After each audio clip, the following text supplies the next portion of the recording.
বাবা টাকা দাও। সানিরা যে আসতে চাচ্ছিল। কতবার বলবো আমার এই সানিকে পছন্দ না।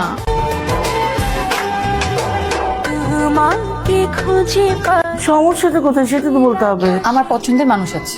পছন্দের মানুষের নাম কি? কি করে? মা ও রিক্সা চালায়।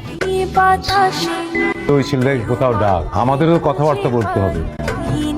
তুই কিন্তু কাজটা একদমই ঠিক করছিস না।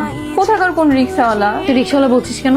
রিক্সাওয়ালাকে রিক্সাওয়ালা বলবো না? না বলবি না, শিক্ষিত ছেলে সমস্যায় পড়ে রিক্সা চালাচ্ছে। তুই রিক্সায় বসে থাকবি, ও তোকে নিয়ে রিক্সায় ঘুরবে আর গান শোনাবে। ও আমাকে নিয়ে রিক্সা রিক্সা ঘুরলেই চলবে। আমার ওই রিক্সাওয়ালাই ভালো। যখন আমি বড়লোক হব আপনার বান্ধবী বয়ফ্রেন্ডকে আমি দেখে আসবো। এখানে কিছু টাকা আছে, কালকে শপিং করে ফেলবেন। চুল দাড়িতে একটু সাইজ করবেন। শুনুন, কাল কিন্তু 6টায়।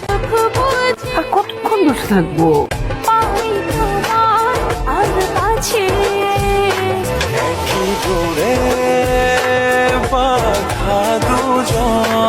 আমি কি করেছি? আপনি আমার সামনে থেকে ভাগেন। প্রথম যেদিন আপনাকে দেখলাম তখন মনে হলো বছরের পর বছর এই মানুষটার জন্য অপেক্ষা ছিলাম, যে মানুষটা সারা জীবন আমার হাত ধরে কাটিয়ে দিয়েছে।